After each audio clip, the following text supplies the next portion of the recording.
I didn't think there was anything wrong with me, but I think, yeah, I mean, there was people who thought I was just dumb. And I spend so much time meeting parents today when they tell me that they have a dyslexic child, there's always this like inherent worry and concern. And I always go, it's a different ability, not a You talk about it as a disability. It's a superpower. superpower. It's the best thing that ever could have happened to me. What is not a superpower is everybody else creating a narrative around you where you doubt yourself.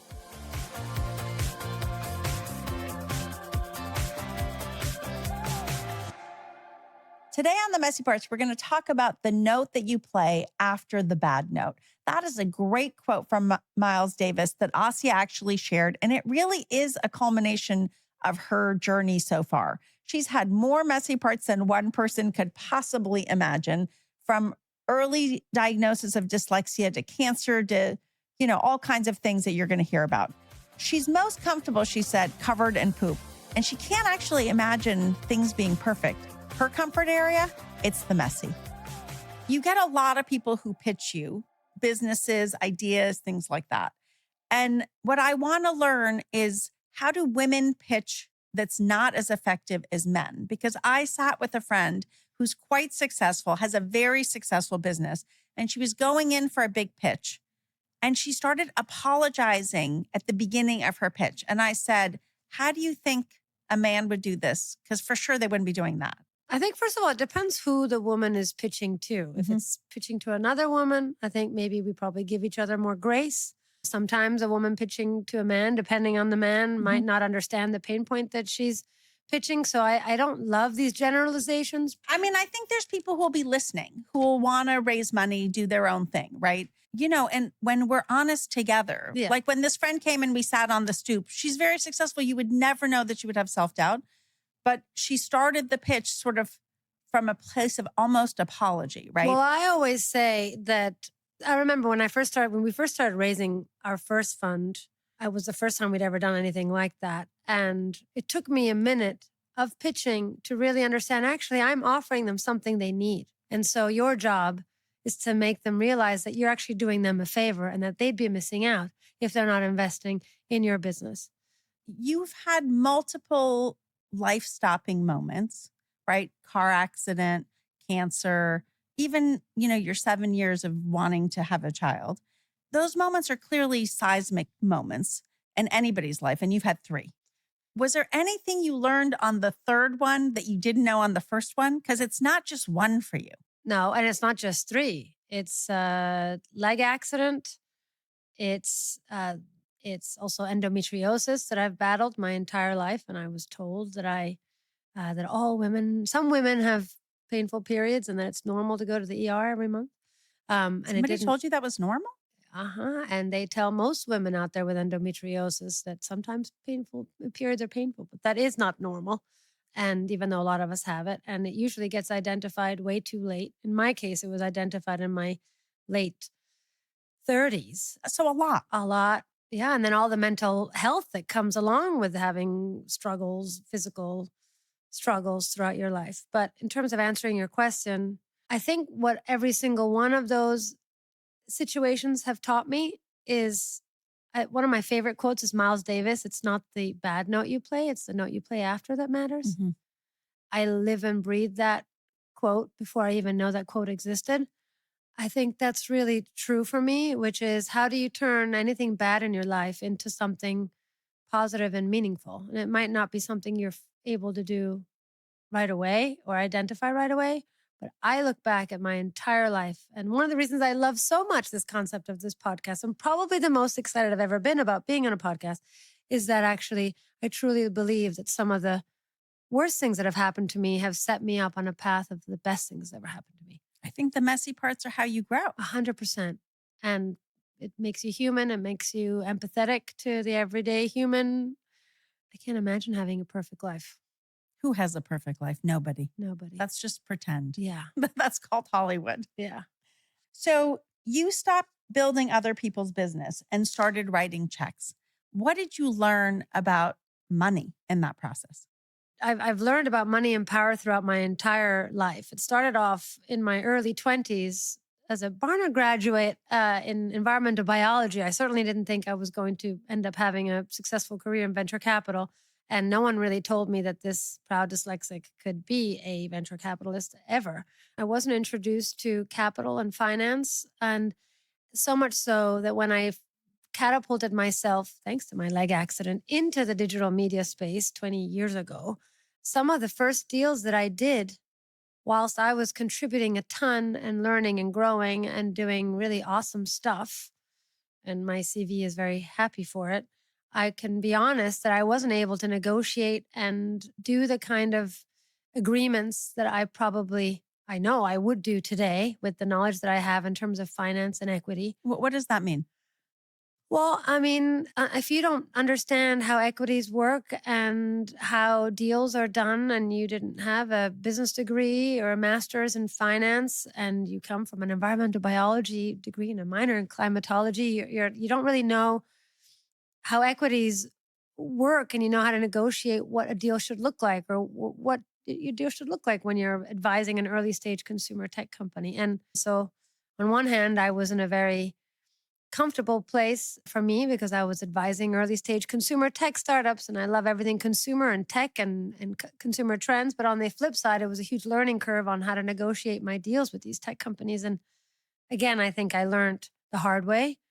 What I encourage a lot of women to do at a very young age is to learn about finance and equity. And What ends up happening is that with AI in particular, I think there's a lot of conversations on college and university campuses about the future of higher ed. Do you think, when you look back, particularly given what you said, that higher ed is still on the right course? And do you think that they should be teaching like negotiations, particularly at women's colleges, negotiations, money, like those kinds of things that were really not part of our Barnard experience? 100%. Now, first of all, the greater question you're asking is a pretty heavy and intense one, and a very appropriate one for child. today. Like, I have a 14-month-old, and I am actively daily doing research and thinking about where he will be in 10 years' time, what his education will look like in 5 years' time. I think we have to be aware of the jobs that are not going to be available to us, like just entry-level kind of legal work. That's all going to be taken over by AI, for example. But I do think that interpersonal skills, debating, negotiating, pitching, communicating, is a very important part of education. And definitely at Barnard, I would have so much benefited from an obligatory, not opt-in course on equities, finance, business, what an early stage tech company looks like, what a VC does, what a late stage VC does, what private equity is like, what the differences are. And it's not because you're trying to create future venture capitalists and private equity, but I think people and women need to understand how the world works and that money drives everything.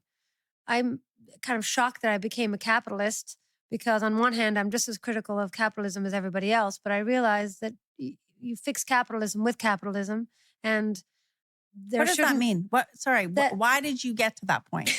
Because when you start looking that 98% of capital in this world is run by men, I have no problem with men. I have a lot of wonderful men in my life, but it is a problem when 98% of the world is operating and built around capital that only looks like and comes from one type of person. And it just naturally means that the world is not going to be reflective of everybody else, including us women. And that affects not just the startups that get seeded literally and turn into the big major businesses that we all operate on, but it also affects politics. I mean, who gets politicians elected? Money does. And so if you just trickle down and look at the quality of the money that is powering a particular election, I mean, that'll tell you everything. And if that money isn't reflective of all of us, then you can't expect much from that. And so yeah. One part is reflection. The other part is just the power that it yields. Yeah, that's the thing, is that it yields enormous power. And if that power is only for one type of person or group of people, then it's just not going to be reflective of us. And I think women do need to be taught at an earlier age that we can be in financial markets, so we do make great investors. I mean, the reason people make generalizations is because the behavior is prevalent. The question is, how do you break that pattern? I remember hearing and who created that pattern in the first place? 100%. But I remember hearing one of the founders of Gingerbread Capital talk about how her husband, who was a KQR, would go to dinner with 4 guys, come back with a $500,000 check just based on a theory. And meanwhile, she'd be pitching women and they'd want to see 20 versions of the deck. And they weren't sure, but in the meantime, they were happy to write a $5,000 check for a purse or, to be on a gala committee and raise money for the Met. But investing, it was like, she said it just was so ineffective. I mean, I will say that generally speaking, women are judged, whether they're being judged by men or women, more on what they're doing today versus their potential. And I think men are judged and more on their potential versus what they're doing today. What does that mean? Meaning that it's one of the reasons I think it's easier for a man to walk into a bar, pitch something and come back with $200 million is I think it's because we're used to looking at a man's pitch as that's value, whereas we nitpick a lot into the details of women. But that's not just women doing it to other women. That's everyone really doing it to women. But what I've realized is that's the narrative that we are allowing others to make true for us. Because every time I've opened up the world to friends of mine who say, I don't know how to invest. I don't know this world. I go, actually, you do. It's very easy to teach someone how to evaluate a business and how big is the opportunity, right? I love it when women pitch me companies. And I'm always very honest back going, I love the idea. I totally get why you'd be perfect for it. But I'm just letting you know, it's not a big enough problem that you're fixing. Now, there's a thing called donor-advised funds, DAFs, which I think are a relatively new mechanism, which is going to help women feel more comfortable about doing for-profit investments that are contributing to their nonprofit interests. We go around to a lot of family office conferences and we ask the women in the room, how many of you invest your family capital into nonprofits, and so many of them raise their hands. They're good at that. And then so I say, how many of you are interested in maternal mortality and health? So they all raise their hands. We go, so like one of our companies, Mommy, which is a postpartum telemedicine company that makes postpartum accessible to all instead of just some. Do you know that if you were to back that company, you are doing good and saving people's lives, but you're also, because it's a for-profit, you're able to track where that capital is going. You're raising capital for the founder, or the founder herself is becoming more wealthy and hopefully will pay it back forward when she's in her next iteration of her career. And you can track the impact a lot better than if you're only putting that money to a nonprofit. We're not saying don't put nonprofit, but it's like, well, when you're going back to your family meeting, why don't you pitch that 2/3 or a third of that capital goes to for-profit and experiment what that looks like of investing in for-profit businesses in areas that you care about, that you think are broken. You're teaching people new behaviors, basically. Yeah, new behaviors. But I know we're very good. There's also lots of things to say that women are incredible at investing. I believe that. We're creative, we're nimble, we're good people, we're empaths, we understand how to read people. I'm so glad that you came. And I think the thing that's interesting is your journey would not have necessarily predicted where you are today. Definitely not. So you grew up in Italy as a child. You move here at 8 after your parents' divorce. You go to many different cities. You don't end up really growing up in one place. You speak multiple languages. Like, just take me back to who you were as a child. I grew up outside of Rome in a suburb that was really pure countryside. So I grew up with goats and chickens and geese and getting our own fresh eggs in the morning. And I was covered in bird poop in my little white dresses. And I was a tomboy. And siblings? Older brother. And so when my parents divorced and my mother remarried to a wonderful Chinese American who was living in New York, both my brother and I moved to New York with my mother. And did you stay close to your dad? We did stay close. He and I are very close. He's a sailor? He's a sailor. Yep. He crossed the Indian Ocean 52 years ago around the first ever whipbread race. It was obviously difficult to leave my one parent, but I also was catapulted into Upper East Side, New York City, in a whole other world. Very different than being covered by poop. 100%. But maybe similar. I don't know. No, definitely different. And girls my age wearing white fur coats and just seeing an entirely different world, which I'm really grateful for. I always say I can operate in fancy rooms, but I'm most comfortable covered in poop. I'm also really happy because I was dyslexic growing. I am dyslexic, proudly. But up until the age of 9, it wasn't identified. And when I came to the States and I had my interview with the private schools here, where I first went to, which was Spence, the interviewer came to my mother and said, your daughter's super smart, but she's really dyslexic. And my mother was like, I knew it. I knew it. She's not dumb. I knew there was something. And I'm so grateful to having been catapulted to this education system here, because if it wasn't for that, I wouldn't have had my tutors and this amazing woman, Brenda Phillips, teach me everything that I attribute to so much of the way that I think and analyze information today. So yeah, I went from country bumpkin to Upper East Side. And then all over the world.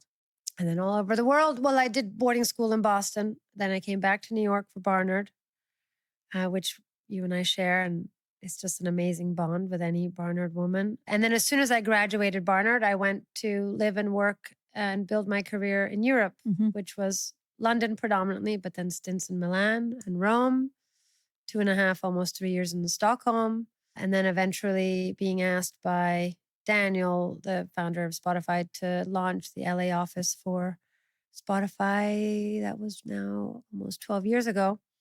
And then that brought me back to the States. Well, I'm going to go back to that because you said, my mom said, I'm so glad I knew she wasn't dumb. So there clearly had been this, right? And I hear this from friends who have dyslexia, the sense that something's wrong with you. Did you feel that there was something wrong with you and then all of a sudden it had been unlocked? I didn't think there was anything wrong with me, but I think there was people around me growing up at the first 8 years of my life, especially in Italy. It just wasn't such a prevalent thing to identify. And so, yeah, I mean, there was people who thought I was just dumb. In the States, it was identified not as or at least at Spence, it was identified as not a problem, just something that we need to be aware of. And I spend so much time meeting parents today when they tell me that they have a dyslexic child, there's always this like inherent worry and concern. And I always go, it's a different ability, not a disability. You talk about it as a superpower. It's a superpower. It's the best thing that ever could have happened to me. What is not a superpower is everybody else creating a narrative around you where you doubt yourself. But I've learned over the years that is a superpower. Me thinking differently is exactly what But so sets let's me pause apart. on that for a second, because I think, we all still have those doubts, despite however much success you might have from the outside. But you clearly have had major messy moments along the way, not just career-wise, but on a physical level. What do you think the trick is, or what is like the coping mechanism you've developed to flip that and actually get to the, okay, you know what, this is actually going to work out for me? With regards to dyslexia, I don't know if I was consciously doing it or not, but I had this tutor, like I said, Brenda Phillips, who was so incredible because I would go after school, bring her the homework, and then we would unpack whatever problem we were trying to solve and take all the pieces out, lay it out all on the table figuratively, and then pack the problem back in together. And it took me 4 times as much to solve whatever problem we were trying to solve. But what I realized in the process of doing that I ended up having a mastering of that problem better than anybody else in my class, because I had spent 4 times as much in the weeds, 4 times as much trying to unpack the problem and putting back in. So it was like a mechanic knowing every little piece of the engine to be able to put it back together. I learned from that actually, if you lean into that discomfort, it can make you wiser, smarter. You didn't shy away from the work because it required more work. That's talking about education and what you hope for your children. I think work ethic is probably the number one thing that I think is most important to teach any child or person, because I definitely am not the smartest person in the room, in any room, and I pride myself in that, but I definitely know, and Rachel, my business partner, and I have that in common. We both know how to put in the work. And I think if you put in the work, only good can come out of it. So you end up at Barnard. And you definitely did not think you were going to have a path in business. So tell me how that transition happened. My initial path and major at Barnard was developmental psychology. I wanted to be a child psychologist. I'm obsessed with how children learn. For good reason. Yeah. And then towards the end of my Barnard career, I went to the Galapagos, fell in love with the environment, took my camera along, and became obsessed with what was happening in the world and climate change. Sort of 25 years ago, people were already telling us we were in dire straits. So I went back to Barnard and my graduating counselor, and I told her I wanted to switch to environmental biology and I wanted to be a documentary filmmaker. as you do. And I self-taught myself how to edit film and Final Cut Pro and Avid and all that. And my first job out of college was actually working for a documentary filmmaking company in London. Problem was, my first big issue happened when I was hit by a taxi in London, 18th of December, just before Christmas holiday. And it crushed my leg below my knee.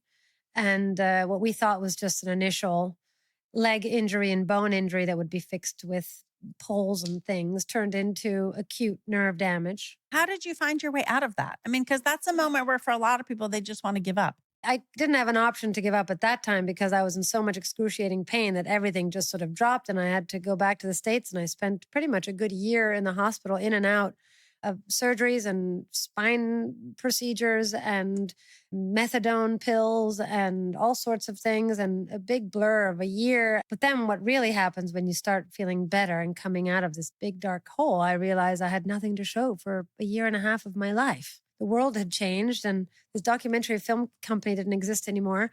And I asked a friend of mine to take pity on me, and he was running an agency at the time. One of his clients was Vodafone. And this was pre-iPhones, pre-smartphones, pre-mobile movement as we know today. And he said, Assia, I have Vodafone.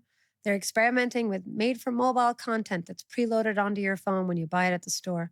I don't know anything about that. And it was the best thing that could have ever happened to me because I came in with no expectation, but a willingness to be helpful and valuable. And that turned into me going to a record label and CD business in London called Ministry of Sound that some listeners may remember as being an iconic Were you nightclub. into music? Huge house music head. I'm Italian, you know? I mean, that house was a thing before. I thought house music was like a German thing. Oh, yeah. You're right. Well, I'm curious, what do you think it is that makes you want to be valuable? It's definitely a theme in my entire life. I need to be valuable. I have to be a valuable friend. I want to be a valuable daughter. I want to be. Because I have that too. You know, I was walking with a friend the other day and she was saying how if she sees somebody who's having a problem, she steps in to help. And I said, I know, but sometimes people say to me, do you think you're just avoiding your own problem by trying to solve other people's problem? Which is not what you're describing. Well, but you must be introspective about what makes you do that. I feel really good helping other people. It's not just selfless. It drives me. Where does that come from? I mean, there's an element of having been told from various people in my life that women can't do this or that, and I'm dyslexic, and so therefore I can't do this or that. And there's definitely a very large part of me that spends time trying to prove those people wrong till the day I die. I think definitely a driving force. Definitely. But I think adding value and contributing and being needed, who doesn't want to feel needed? To me, adding value to a company. I don't know. There are definitely people who don't care about that, just so you know. Yeah. You know, not maybe you or me, but definitely they exist. But I also feel like in a business context, the only way you can survive is if you're valuable too. And I remember, I don't know where I remember hearing this, but that everyone's replaceable. I thought that was such a horrible thought, and that I heard early on, and I go, shit, if everybody's replaceable, then I better try and get as close to unreplaceable as humanly possible. So you go into music, you were big into music. Well, I go to this record label and I tell the founder of Ministry of Sound, I said, you guys have a physical CD business, you know that there's this whole digital movement, and will you let me use your brand and put it on Vodafone and create content on mobile phone that nobody will see? And the yes led to them thinking, I guess, that I was visionary or, I don't know, ahead of my time. I'm not sure what created this desire, but the founder gave me 30 desks and he was basically like, you are now head of TV, radio, and digital, and you can hire How did that feel? People. Awesome. I'm forever grateful that he threw me into the deep end. The truth is, my whole career, I've gotten involved in things before they're established. So I think I'm really comfortable in environments where nobody knows what they're doing and we all have to wing it. On one hand, there's a lot of pressure getting a job like that at 22 years old. On the other hand, there is no pressure because nobody else had tried to launch TV, radio, digital for them. So it felt very freeing to know that like anything I did was going to be better than what they currently had. That moment that you're describing, because I remember being early in the internet, it was like the Wild West. And it was honestly really exhilarating. Awesome.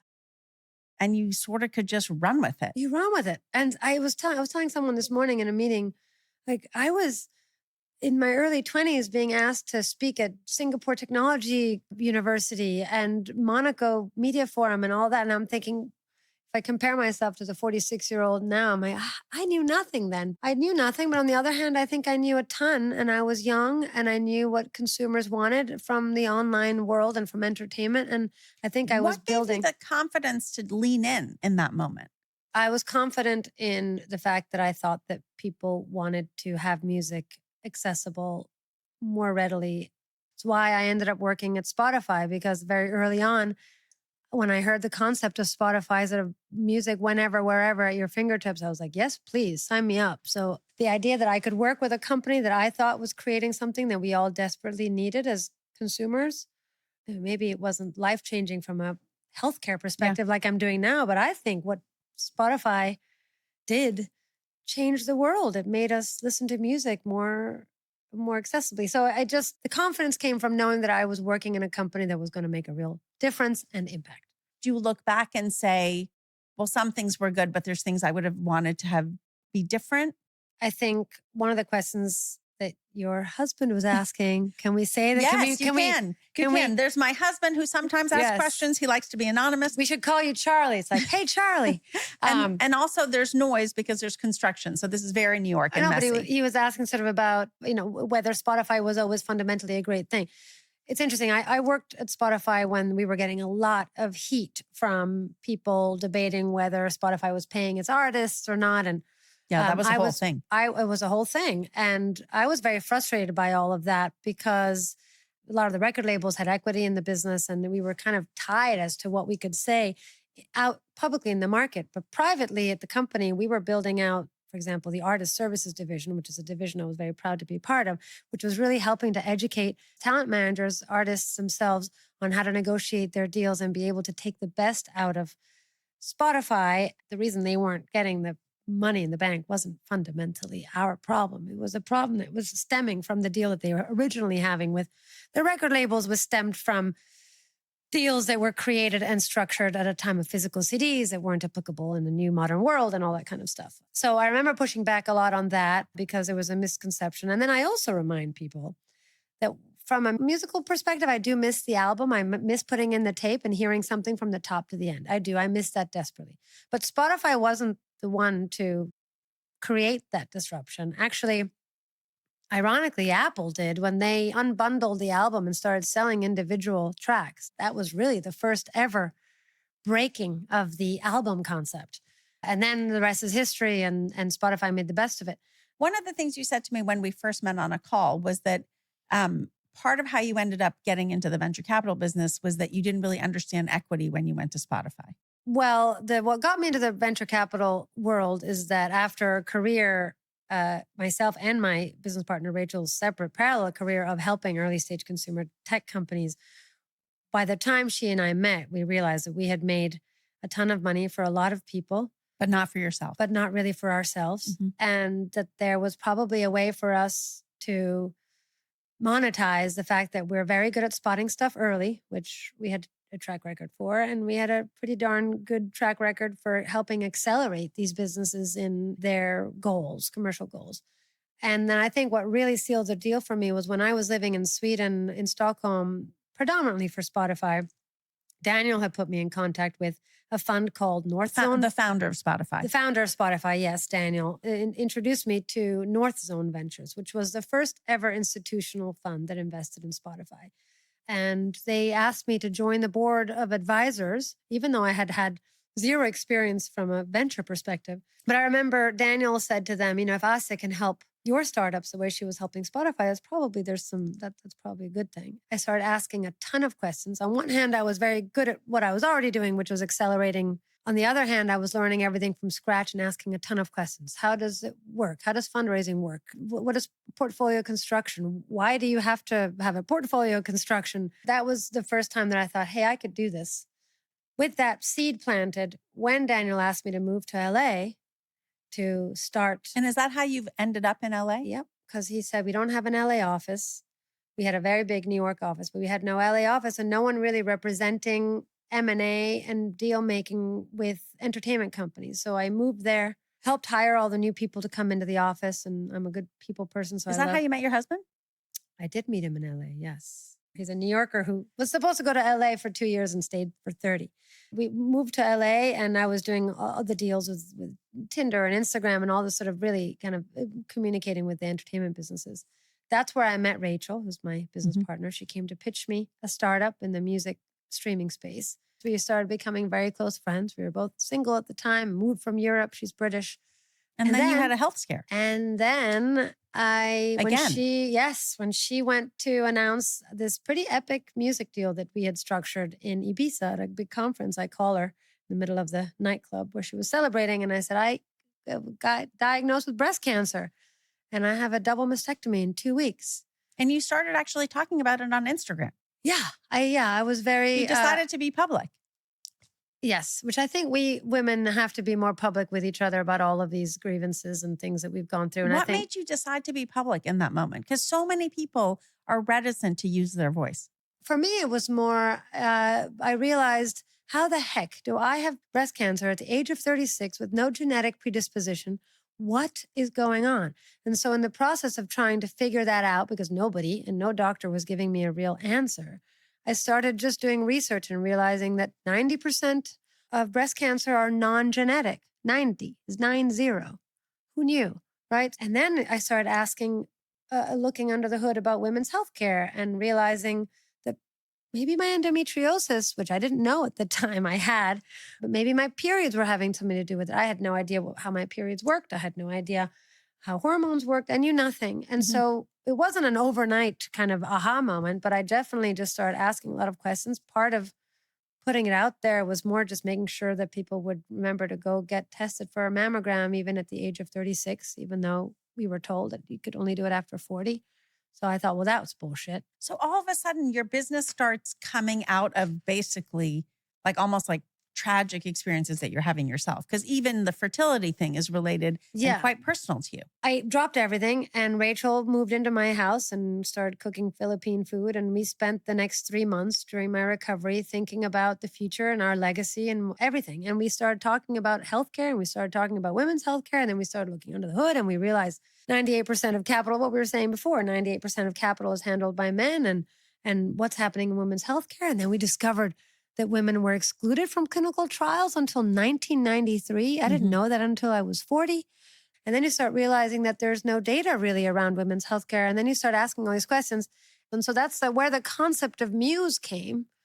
Which is what you're doing now. Pain point, which is our fund, Muse Capital. That's when we launched Muse Capital. And we were not ignorant, what's the word? We were naive enough to think that we could just start a venture capital firm. I'm really glad that we had that naivete because we wouldn't be where we are today. What have you learned about that, right? What did you learn by doing that naivete that you would now tell somebody else who's in a moment of pivot? You know, I had coffee with somebody yesterday who, didn't see it coming and was asked to leave. And so they get to this pivot moment and life throws them a curveball. What's the advice you would give to somebody in that moment? Because you've had so many and you've continued to reinvent yourself. Take the pivot as a blessing, and it's a sign, whether you're religious or spiritual or just, I don't know, that it's your time to do something else. Don't question that. Just know that that is the case. Do you know that it's going to be okay when that bad thing happens? 100%. I just don't know if it's going to be okay tomorrow, a week, a year from now, 2 years from now, or 10 years from now, but it is going to be more than okay. But I will say, be prepared to put in a lot of effort. I mean, maybe that's wrong to think of it, but everything worthwhile should be a real effort. We had someone on the podcast and they said, what is the one piece of advice you would give to somebody, who's struggling? And they said that it's going to be okay. And the thing that was interesting about that clip that actually went out on social was so many younger people were like, okay, boomer, like as if we somehow didn't understand. But I actually do think that the perspective does tell you, to your point, that it's going to work itself out. Well, it's not going to work itself out on its own. Yeah. You have to make it work itself out. So if you just say it's agency. What you're describing is agency. I decided to turn dyslexia into a superpower. That doesn't mean that I wasn't met my entire life with people who tried to tell me that it's not a superpower, and tried to make me feel bad for it. And I had to fight through all that. And starting your own venture fund is, on one hand, exhilarating and incredible. And we're 10 years in, and it's amazing what we've been able to achieve. And I couldn't be prouder, and I wouldn't have been able to do it without my beloved work wife. But we were also have been told many times that we shouldn't do what we're doing, that women's healthcare is not big business. So yeah, you have to go against a lot of, against the grain sometimes to do some of the best Is that things why in you your like life. sports, particularly women's sports, which is an area you Well, invest in? I like anything new and emerging, and I particularly like it when people tell me categorically that it's not going to work. What I immediately feel is this urge to prove them wrong. So, Because you did that starting at 8. yeah, I guess. This is like a therapy session. I should probably just lie down and have. Welcome to the Blue Couch. I definitely like to prove people wrong. It does. Was the transition easy from your childhood to New York? I remember sitting with a famous celebrity who you would have thought had a really easy time at Spence. She moved from LA to New York to go to Spence. And it was really difficult. The girls were not particularly welcoming. Did you feel like you belonged? Did you find that feeling in the end in that world? I did not like my class at Spence, and it was very cliquey, and there was a lot of I did not feel So comfortable. belonging wasn't a thing. But there. I also didn't feel all that comfortable at boarding school too. I didn't love my class at Groton, but I loved my teachers, and I loved the sports I was doing, and I loved rowing, and I loved there are a lot of things that I Did you find loved. belonging ever? I don't know if I need a physical space or a school or institution to make me belong. I think most important thing we have to do is to belong in ourselves and to be comfortable with ourselves. And then there's going to be rooms where we feel more understood, like this one that's why I like to be around therapy? Barnard women. And then there's other rooms where you don't feel like you belong, but you always have to stay centered and realize that that you're your own person. And so I don't know if I need to feel belonging. I think I'm used to not getting that validation. I'm a kid who grew up obviously in Iran. We left Right. when I was 11. And I think I was always looking for belonging afterwards. For me, the way I would try and find belonging when I would land from, Iran to Paris to a lily white suburb of San Francisco was by joining and doing. And I wasn't worried about being cool. And I don't know that I felt belonging per se, but I think I was always somehow looking for community. But I feel like what I see in you is, on one hand, you didn't belong, but on the other hand, you belonged everywhere. Because you didn't belong in any one place, you belonged everywhere. And you wanting to be part of the community, I'm the same. I think it's you do your best to try and connect in the best possible ways. I mean, I'm dying to flip all of this on you. And we could just have a whole other session on you growing up in Iran and what you think about what's happening now and all that. Just being born in another country and experiencing what you experienced and the cultural differences, that alone makes you feel, on one hand, well, you belong everywhere and nowhere. And nowhere. Right. But that's true for so many international people, whether they moved at the age of 4, 10, or college. There's so much debate now about AI.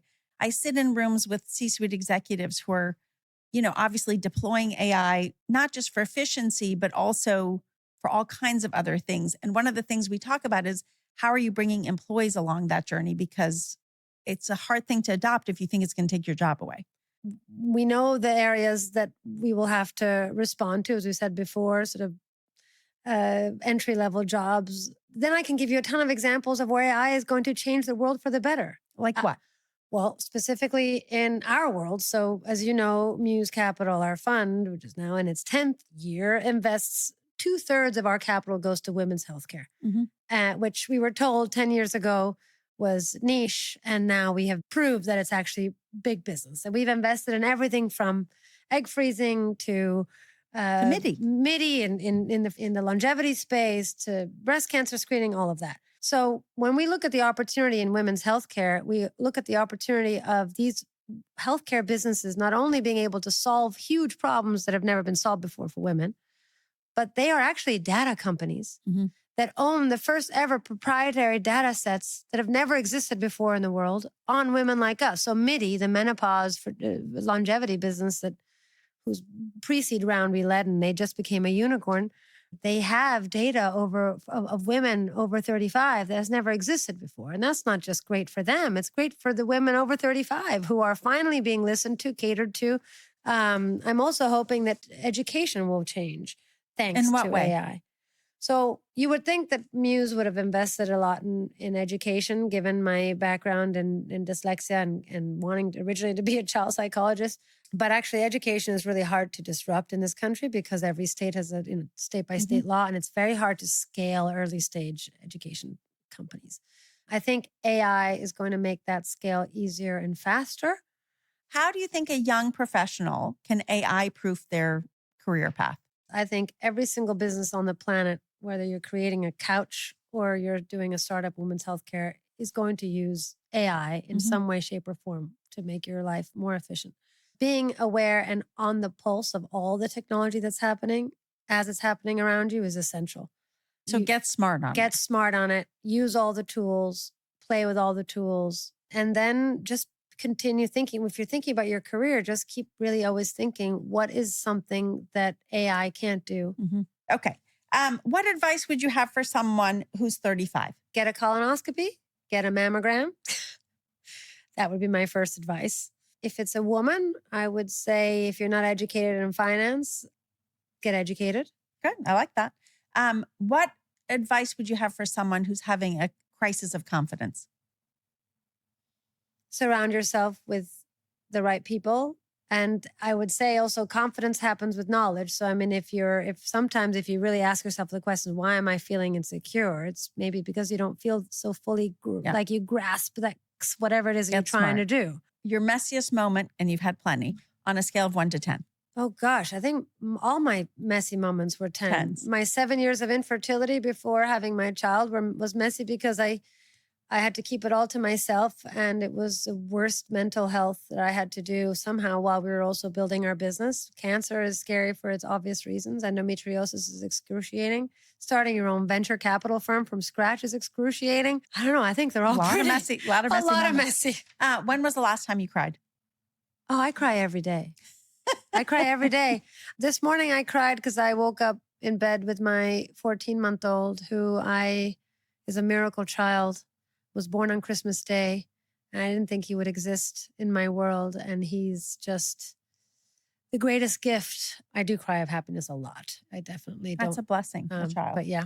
Thank you so much for coming on. Honestly, it was a great conversation, and I'm thankful to Jolene for having connected us. Thank you for having me. Like I said, this concept of messy parts is just such a great idea, and I can't wait to share, of course, our conversation, but all the other conversations you have with all my friends. I'm sure you enjoyed Assia's episode. There were so many messy parts. She is ultimately the story of resilience, right? As a young child being thrown all over the world, she's learned that really it's what happens on the other side of the mess that you need to lean into. I hope you tell 10 friends, that you share it, you review it. That's how we get to tell more messy stories so that we all remember we're not in this alone.